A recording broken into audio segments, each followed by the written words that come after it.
आप अपना सपना ये पूरा करने के लिए भी आपको आईएएस बनना है, कितनी देर पढ़ते रहे हैं दिन में? On an average 8 to 10 hours तो पढ़ना पड़ता है कंसिस्टेंटली। ये जो लोग कहते हैं कि 14 घंटे पढ़ो 16 घंटे पढ़ो, मेरे को समझ नहीं आता है। मुझे है कि आप लगातार पढ़ते जाओ, 1 साल जितना भी प्रोसेस है उसको कंसिस्टेंटली करो, चाहे 8-9 घंटे 10 घंटे करो, ये इम्पोर्टेंट है। बट आपको 65% आपकी दिव्यांगता है जी, तो कैसा आपको दूसरों से अलग थोड़ा समझते थे आप? मेरे लिए सिंस ये बर्थ से है, जन्म से है, तो मेरे लिए तो यही नॉर्मल है। मैंने वो जो लोगों के लिए नॉर्मल है वो मैंने ज़िंदगी देखी ही नहीं।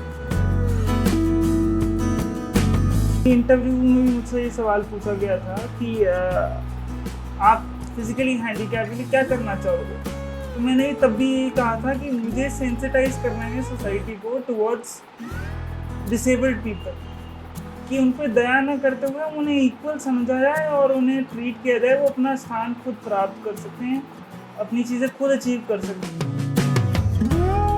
नमस्कार दोस्तों, D4U न्यूज़ चैनल देख रहे तमाम दर्शकों को दीपक भंडारी का नमस्कार और मैं हूं आपका दोस्त दीपक भंडारी।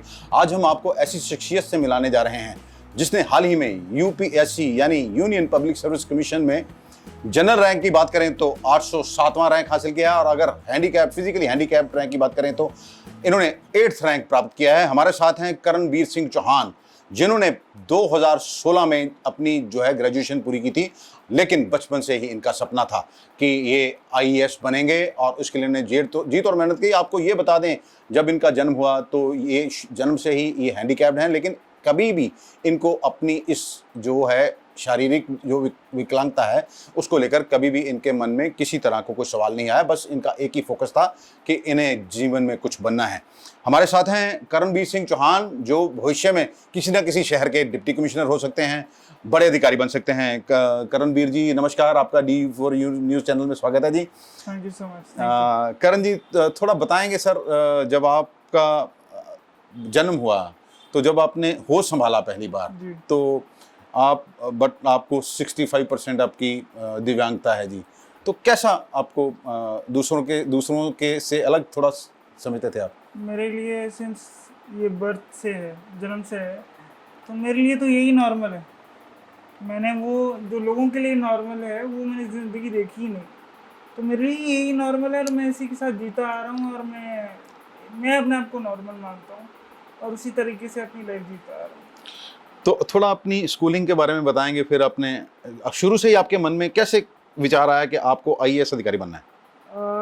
देखिए, शुरू से बचपन से मेरे को ये था, मैंने काफ़ी कुछ देखा अपने आसपास, कुछ मुझे अपनी समझ आती रही कि मेरे ज़िंदगी में क्या कठिनाइयाँ, मुझे क्या दिक्कतें आती हैं, और मेरे जैसे बहुत सारे लोग हैं जिनको बहुत सारी प्रॉब्लम्स हैं, नॉट ओनली फिजिकल बट कईयों को फाइनेंशियल प्रॉब्लम है, कईयों को कुछ और प्रॉब्लम है। तो एक फीलिंग ऑफ कंपैशन मेरे अंदर, मुझे लगता है मेरी खुद की कंडीशन की वजह से भी बचपन से ही थी मेरे अंदर। एंड मैं सोचता था कि व्हाट इन्फ्लुएंस, मैं कितना लोगों को लाइफ में चेंज ला सकता हूँ। एंड जैसे जैसे मैं पढ़ता गया मुझे पता लगता रहा कि यूपीएससी या एक डीसी बनने से आपको एक माध्यम मिल जाता है जहाँ पे आप लोगों की ज़िंदगी में फ़र्क ला सकते हो। आपके अंदर बहुत सारे लोग होते हैं, आपको एक पूरी डिस्ट्रिक्ट मिलता है जिसके आप डेवलपमेंट कर सकते हो, अपने नेशन के ऊपर कंट्रीब्यूट कर सकते हो डेवलपमेंट के लिए। तो यही करते करते मुझे 8वीं में थोड़ा समझ आया कि कैसे करते हैं, पर उस टाइम पे यही होता था कि माँ बाप को होता था कि सेफ सिक्योर करियर हो जाए पहले। तो मैंने 8वीं के बाद 9वीं 10वीं 11वीं 12वीं में सोच लिया था कि मुझे नॉन मेडिकल करना है, क्योंकि ये एक ऐसी परीक्षा है कि बहुत अनप्रिडिक्टेबल है। तो मुझे ये था कि पहले एक अच्छी ग्रेजुएशन लेके फिर मैं शायद इसके ऊपर पूरा फोकस प्रॉपर करूँगा, बट मेरा शुरू से मन तो यही था कि मैं ये करूँ। आपने फिर बैकअप लेने के लिए? बैकअप तो गलत शब्द होगा, लेकिन क्या होता है, अगर आपके पास अच्छी कॉलेज की डिग्री है तो आप पढ़ाई के साथ साथ जॉब भी कर सकते हो, अच्छी जॉब कर सकते हो, एंड एक आपको कॉन्फिडेंस बूस्ट भी मिलता है अगर आपके पास एक अच्छी डिग्री है, एक अच्छी बैकिंग है। तो ऐसे करण जी, ये बड़ी धारणा है कि आपने जैसे आप कंप्यूटर इंजीनियरिंग करी है आपने जी उसके जी, बाद, जी। तो आप आर्ट्स भी ले सकते थे, आपने कंप्यूटर इंजीनियर ही क्यों चुना? उसमें मेरा आई थिंक सिस्टर की वजह से बहुत बड़ा इन्फ्लुएंस रहा है, बिकॉज मेरी सिस्टर जो है she is like 10 years elder to me, and she graduated, she got into IIT in 2000 year में. She was the first girl to get into IIT from Amritsar at that time. So उसने मुझे बहुत inspire किया. मेरा भी M यही था कि मैं पहले आईआईटी से ग्रेजुएट करूं, क्योंकि मैंने जैसे आपको कहा कि सेफ्टी आ जाती है, सिक्योरिटी आ जाती है करियर को लेके, क्योंकि यूपीएससी इज़ वेरी अनप्रडिक्टेबल. अब जैसे मेरे को भी 3 साल लग गए तैयारी करते करते इसको फाइनली प्राप्त करने में. तो एक सेंस ऑफ सेटिस्फैक्शन, एक सिक्योरिटी मिल जाता है तुम्हें अगर अच्छा इंजीनियरिंग डिग्री अच्छे कॉलेज से. तो यही रीज़न था. आपने कहाँ से अपनी इंजीनियरिंग कंप्लीट की थी? मैंने ये दिल्ली टेक्नोलॉजिकल यूनिवर्सिटी है दिल्ली के अंदर, Bawana. It is also called Delhi college of engineering. काफ़ी प्रेस्टिजियस कॉलेज है. तो आप अपनी ये जो ग्रेजुएशन कर रहे थे जी, जी. तभी आप साथ साथ यूपीएससी की तैयारी कुछ करते रहे? ग्रेजुएशन में ऐसा था कि पहले 3 साल तो मैंने अपनी ग्रेजुएशन पर फोकस किया था. तीसरे साल मैंने अच्छा इंटर्नशिप भी किया था कि थोड़ा बेस हो जाए, अच्छा नौकरी का एक्सपीरियंस भी हो जाए. उसके बाद मुझे लगा कि चौथे साल में हम लोग काफ़ी रिलैक्स रहते हैं. इंजीनियरिंग में ऐसा होता है कि लास्ट ईयर काफ़ी रिलैक्स रहता है as compare to the first 3 years. तो मैंने अपनी तैयारी का बेस जो कह सकते हो आप चौथे साल से बनाना शुरू कर दिया. एंड देन फिर मैंने फाइनली कोचिंग भी लिया 1 साल का. एंड 1 साल मैंने, परंतु हुआ नहीं मेरा उस अटेम्प्ट के अंदर जिस बार मैंने कोचिंग लिया. एंड 1 साल मैंने फिर घर में पढ़ाई करके थोड़ा बहुत दिल्ली जाके बीच में फाइनली ये दिया, एंड इस बार मेरा अटेम्प्ट हो गया. अच्छा, ये आपका दूसरा अटेम्प्ट है? तीसरा सर. थर्ड अटेम्प्ट है आपका. तो सर जैसे आपको आने जाने में कभी कोई परेशानी नहीं हुई? परेशानी शुरू में होती थी. जैसे 2012 में मैं घर से पहली बार निकला बाहर, दिल्ली में एडमिशन हुआ मेरा, तो पहले मैं कभी घर से बाहर निकला ही नहीं था. इनिशियली प्रॉब्लम होता था, बट वहाँ पे मैं फॉर्चुनेट हूँ कि मेरी फैमिली है, मतलब मेरे बुआ की फैमिली हैं. मेरे को वहाँ पे पूरा परिवार का एटमॉस्फेयर मिला. एंड फिर मैंने हॉस्टल लाइफ भी ज्वाइन करी, मेरे अच्छे दोस्त बने.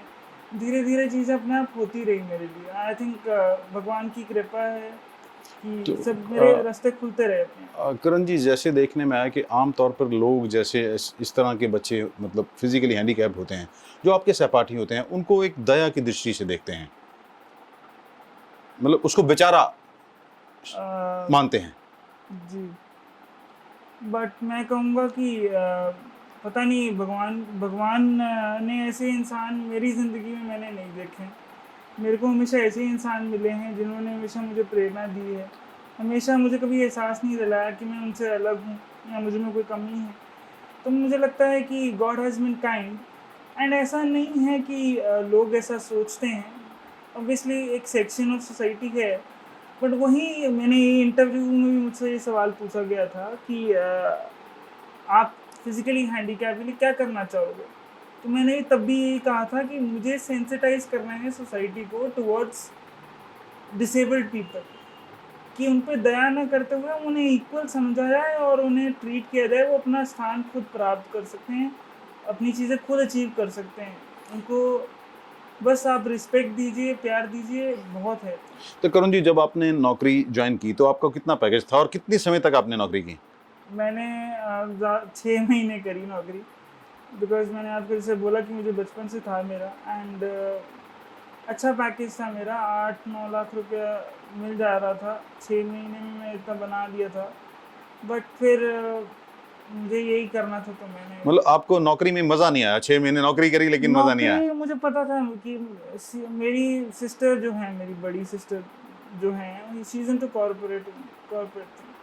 तो मैं वो कल्चर देख चुका हूँ दीदी के थ्रू. चीज़ें देख चुका हूँ किस तरीके से होती हैं.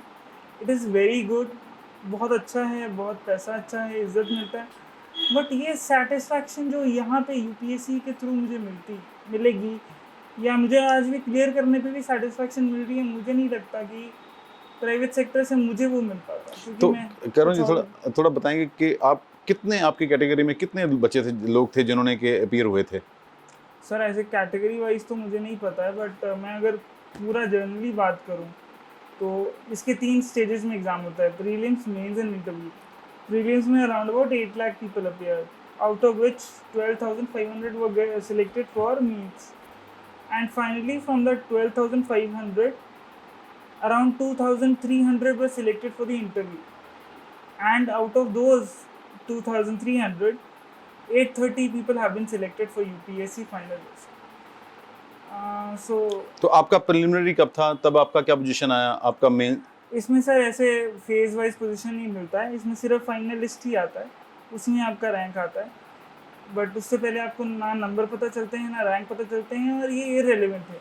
तो कभी आपके ऊपर स्ट्रेस हुआ हो, जैसे आपका फाइनल मेंस क्लियर हो गया तो इंटरव्यू का था, रहता है कि बहुत बड़ी ऐसी अजम्पशंस हैं कि बहुत सिफारिश चाहिए, तो आपके ऊपर कभी स्ट्रेस रहा कि मेरा क्या क्या हो पाएगा? अब प्रिलिमिनरी भी क्लियर हो गया है, मेंस भी क्लियर हो गया है, कभी स्ट्रेस रहा आपके ऊपर? स्ट्रेस तो रहता ही है सर। आप अपनी मंजिल के इतना करीब पहुंच के अगर आपको कहीं ना कहीं वापस जाना पड़े तो दुख तो होता है। बट आई एम थैंकफुल कि मेरे पापा मेरे साथ हमेशा रहे हैं, शुरुआत से लेकर अंत तक की, मतलब मेरी ज़िंदगी की शुरुआत से लेकर अब तक। और ये 3 साल का जो पिछला योगदान है, सबसे ज़्यादा मेरे पिताजी का और मेरी सिस्टर्स का है, फैमिली का है। मैं इनके बिना कुछ नहीं। मेरा जितना भी स्ट्रेस रिलीव होता था, या तो मेरी बहनों से या दोस्तों से या माँ बाप के से बात करके। नहीं, उसके लिए आप क्या करते थे स्ट्रेस रिलीज करने के लिए? कुछ नहीं, आप अपने पिताजी से बात कीजिए कि आपको ऐसा फील होता है। जैसे मैंने अभी भी बोला था अपने पापा को कि मैं हर बार पूछता था, पापा अगर नहीं हुआ तो, अगर नहीं हुआ तो। जब भी मेरा एक स्टेज क्लियर होता था तो ही ऑलवेज यूज्ड टू से कि फिर क्यों है, फिर से करेंगे ट्राई। तो वो जब आपको इतना कॉन्फिडेंस आपके पिताजी दिखाते हैं ना, तो वो अपने आप तुम्हारा पॉजिटिव चीज़ हो जाता है।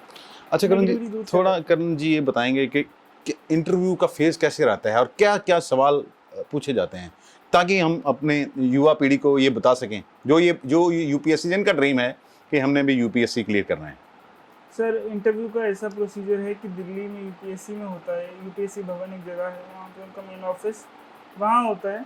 नॉर्मली 5 बोर्ड का मेंबर का बोर्ड होता है। उसमें चेयरमैन के हाथ में नंबर होते हैं, एंड बाकी जो मेंबर्स होते हैं वो उनकी हेल्प करते हैं to ask questions and assess the candidate. It's a very chilled out conversation. जैसे आप और मैं बात कर रहे हैं, थोड़ा इससे फॉर्मल वे में होता है, लेकिन they are very kind. They are more interested in knowing you as a person than testing your knowledge. मतलब इससे पहले मुझे भी बड़ा मिथ था कि अच्छा, ये कई बार क्या होता है, व्हाट्सएप फॉरवर्ड आते हैं, आईएएस की इंटरव्यू में पूछा गया सवाल, ये बहुत देखा मैंने। पर मैं एक्चुअल में एक ऐसे कैंडिडेट को नहीं मिला जिससे ये सवाल पूछा गया। मेरी बात नहीं है, बाकी सब कैंडिडेट्स की। They are more interested in knowing कि आप एक एज अ पर्सन कैसे हो, आपकी समाज की तरफ सोच क्या है, आपकी देश की तरफ सोच क्या है। क्योंकि नॉलेज तो वो लोग ऑलरेडी प्रीलिम्स और उसमें मेंस में टेस्ट कर चुके हैं। तो आप जाइए, जो आप हैं वो आप दिखाइए। बिल्कुल भी आपको किसी भी तरीके का दिखावा करने की ज़रूरत नहीं है, कुछ ऐसा बनने की ज़रूरत नहीं है जो आप नहीं हो। आप में अगर क्षमता है, आप अगर सच्चे दिल से आप जो बोल रहे हो तो वहाँ दूसरे तक ज़रूर पहुँचेगी और वो आपको ज़रूर मौका देंगे। ये कितनी देर का इंटरव्यू रहता है? ये नॉर्मली 30 मिनट्स चलता है। एक कैंडिडेट को 30 मिनट्स दिए जाते हैं, कम भी हो सकता है, लेकिन अपर लिमिट 30 मिनट्स तक रहता है। कोई ऐसा सवाल जिसे सुनकर आप थोड़ा नर्वस हुए हों? कौन सा सवाल था ऐसा? एक मेरा ऑप्शनल का सब्जेक्ट था कि police is the grain of society, तो उसको अपने तरीके से बोलना था कि इससे आपको क्या मतलब समझ आता है। तो उस टाइम पे दिमाग चलाना was a little tough, and उसके हिसाब से जो मुझे समझ आया मैंने उसका जवाब दिया, एंड आई थिंक मैंने अपनी सोच के हिसाब से दिया, एंड ठीक था। बाकी तो सवाल बढ़िया थे। They were asking me about my journey, they were asking me about what I will do if I become a DM, they were asking me problems related to pollution. बहुत अच्छा इंटरव्यू था, स्मूथ था, कुछ ऐसा pressure नहीं। दे were very cordial, कुछ ऐसा grilling कुछ नहीं होता है। तो बहुत अच्छा लगा। आप अपना सपना ये पूरा करने के लिए भी आपको आईएएस बनना है, कितनी देर पढ़ते रहे हैं दिन में? On an average 8 to 10 hours तो पढ़ना पड़ता है कंसिस्टेंटली।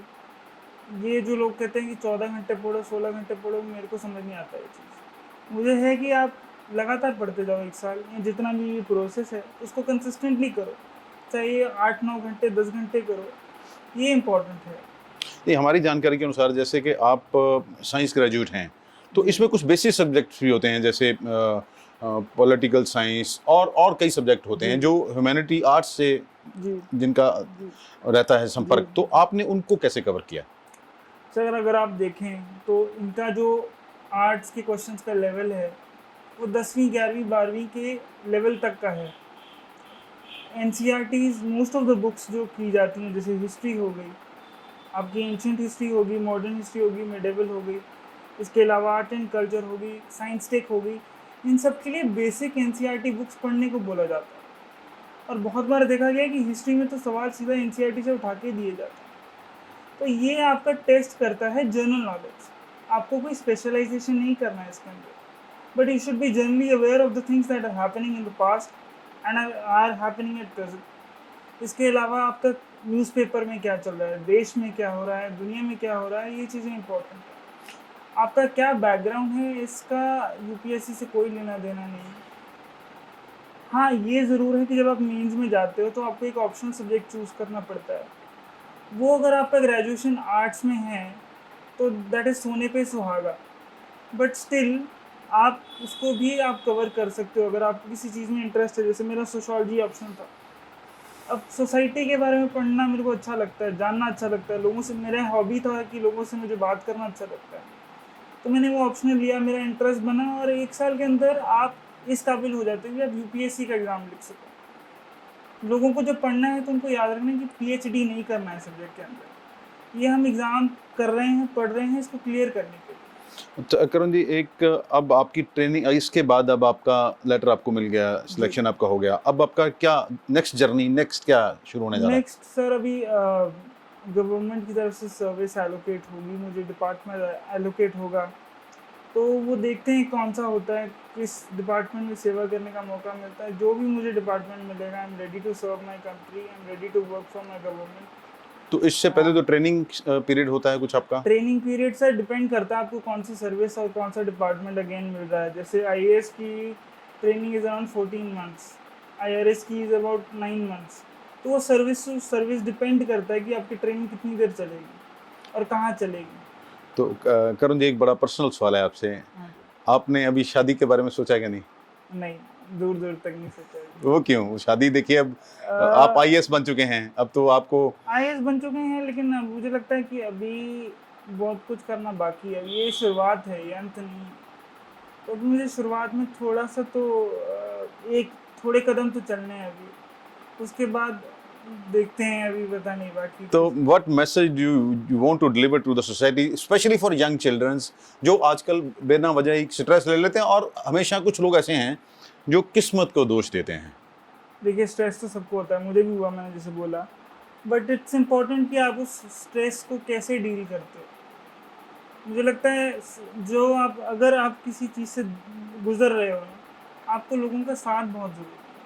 ऐसे लोगों को पहचानो कि जो आपसे वाकई में प्यार करते हैं, जिनसे आप शेयर कर सकते नहीं, हो। That is there, but what वो ऐसे बिना, माय क्वेश्चन इज कि जैसे बच्चों को आप नई पीढ़ी को संदेश क्या है कि क्या कैसे अपने जीवन को क्या समझे हो?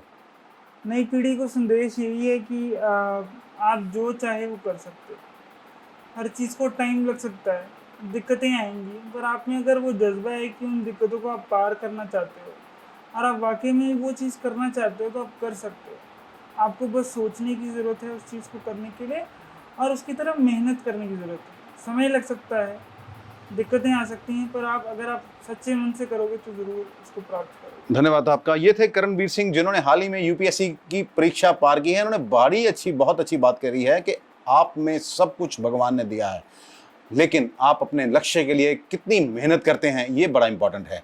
केवल किस्मत को दोष देने से कुछ नहीं होगा। इन्होंने ये भी कहा कि किस तरह उन्होंने बचपन से ही, जब 8th में थे, तब ठान लिया था कि यूपीएससी में ही जाना है, आईएएस बनकर सोसाइटी की सेवा करनी है, क्योंकि इन्हें अपने दिव्यांग होने पर कभी भी दुख नहीं हुआ और ना ही कभी किसी ने इनको जताया कि आप विकलांग हो। इन्होंने खुद को दूसरों के मुताबिक ही समझा और अपने आप में इतना जज्बा, इतनी मेहनत की और आज नतीजा सबके सामने है।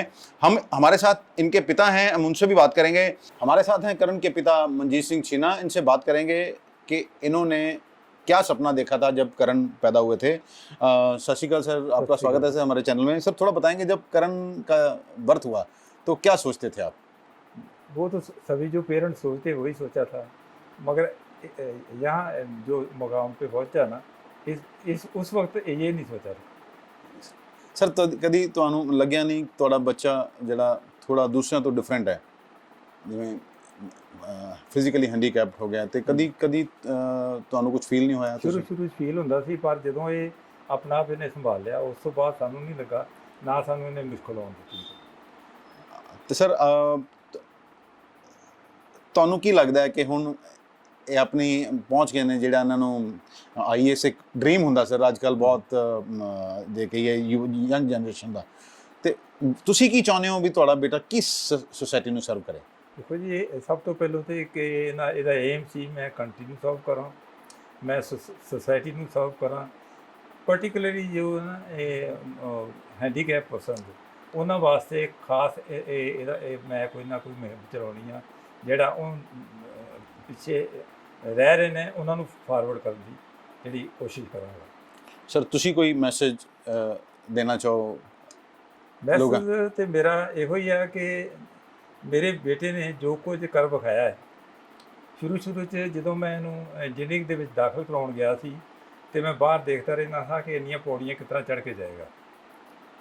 ਬਾਅਦ ਦੇ ਵਿੱਚ ਇੱਕ ਮਹੀਨਾ ਉੱਥੇ ਮੈਂ ਰਿਹਾ ਦਿੱਲੀ ਦੇ ਵਿੱਚ, ਤੇ ਮੈਨੂੰ ਇਹੋ ਹੀ ਹੋਣਾ ਕਿ ਇੱਥੇ ਲਿਫਟ ਹੁੰਦੀ ਤੇ ਚੰਗਾ ਸੀ। ਬਾਅਦ ਦੇ ਵਿੱਚ ਇੰਨਾ ਕੁ ਕੌਨਫੀਡੈਂਸ ਇਹਨੂੰ ਆ ਗਿਆ ਤੇ ਮੈਨੂੰ ਵੀ ਮੈਂ ਵੀ ਇੰਨਾ ਵੀ ਉਹ ਨਿਧੜਕ ਹੋ ਗਿਆ ਇਹਦੇ ਤੋਂ ਕਿ ਇਹ ਹੁਣ ਆਪੇ ਸਾਰਾ ਕੁਝ ਸੰਭਾਲ ਲੇਗਾ। ਉਹ ਪਹਿਲਾਂ ਇਹਨੂੰ ਆਪ ਛੱਡਣ ਚਾਹੀਦਾ ਸੀ, ਫਿਰ ਉਹ ਕੈਬ ਵਗੈਰਾ ਤੇ ਚਾਲੂ ਕੀਤਾ, 3 ਵੀਲਰ ਚਾਲੂ ਕੀਤਾ, ਮੈਟਰੋ ਚਾਲੂ ਕੀਤੀ, ਟ੍ਰੇਨ ਚਾਲੂ ਕੀਤੀ, ਬੱਸ ਚਾਲੂ ਕੀਤੀ। ਨਾਓ ਹੀ ਇਜ਼ ਇੰਡੀਪੈਂਡੈਂਟ। ਇੱਥੋਂ ਖੁਦ ਇੱਥੇ ਮੇਰੇ ਕੋਲ ਆ ਜਾਂਦਾ ਹੈ। ਸਵੇਰੇ ਮੈਂ ਸਿਰਫ ਲੈਣ ਜਾਂਦਾ ਬੱਸ ਦੇ ਉੱਤੋਂ, ਰਾਤ ਨੂੰ ਛੱਡਣ ਜਾਂਦਾ ਬੱਸ ਦੇ ਉੱਤੋਂ। ਨੇ ਆਪਣੇ ਆਪ ਹੀ ਉੱਥੇ ਦਿੱਲੀ ਪਹੁੰਚਣਾ। ਦਿੱਲੀ ਮੇਰੇ ਭੈਣ ਜੀ ਦੇ ਲੜਕੇ ਨੇ ਕੁਲਦੀਪ ਸਿੰਘ, ਉਹਨਾਂ ਦੀ ਫੈਮਿਲੀ ਦਾ ਬਹੁਤ ਯੋਗਦਾਨ ਇਹਦੇ ਵਿੱਚ। ਉਹਨਾਂ ਨੇ ਤਕਰੀਬਨ 3-4 ਸਾਲ ਕੋਚਿੰਗ ਲੈਣ ਤੋਂ ਬਾਅਦ 3 ਸਾਲ ਉਹਨਾਂ ਦੇ ਕੋਲ ਹੀ ਰਿਹਾ। ਉਹਨਾਂ ਦੀ ਵੀ ਪੂਰੀ ਸਪੋਰਟ ਰਹੀ ਆ। ਮੈਂ ਵੀ ਮਹੀਨੇ ਦੇ ਵਿੱਚ 2 ਮਹੀਨੇ ਵਿੱਚ ਚੱਕਰ ਮਾਰਦਾ ਸੀ ਜਾਂ ਇਹ ਮੇਰੇ ਕੋਲ ਆ ਜਾਂਦਾ ਸੀ, ਤੇ ਬੜਾ ਅੱਛਾ ਟਾਈਮ ਨਿਕਲਿਆ ਔਰ ਉਹ ਮੇਰਾ ਬੇਟਾ ਸਕਸੈਸਫੁਲ ਹੋਇਆ। ਇਹਦੇ ਤੇ ਮੈਨੂੰ ਬਹੁਤ ਖੁਸ਼ੀ ਆ ਕਿ ਪ੍ਰਭੂ ਨੇ ਮੇਰੀ ਜਿਹੜੀ ਉਹ ਇੱਛਾ ਪੂਰੀ ਕੀਤੀ ਆ, ਮੈਨੂੰ बड़ी बड़ी देन दी। धन्यवाद थोड़ा। ये थे करण के पिता मनजीत सिंह छीना, जिन्होंने बताया कि शुरू से ही करण में इच्छा शक्ति थी कुछ बनने की। कई बार इन्हें निराशा जरूर होती थी, क्योंकि वो इनमें एक बाप को होता ही है कि अगर उनका बच्चा भी पूरी तरह स्वस्थ होता तो वह भी सोसाइटी में कुछ डिलीवर कर सकता था। लेकिन जो करण ने कर दिखाया है वो हर किसी के बस की बात नहीं है। उन्होंने ये बता दिया है कि हर एक बच्चे के अंदर एक प्रतिभा छुपी होती है, लेकिन उसे निखारना कैसे है और अपने लक्ष्य की तरफ कैसे बढ़ना है, उसे अचीव करने के लिए आप कितनी मेहनत करते हो या किस्मत को ही दोष देते रहते हो। मिसाल आपके सामने है करण के रूप में। अमृतसर से D4U न्यूज़ के लिए दीपक भंडारी की खास रिपोर्ट।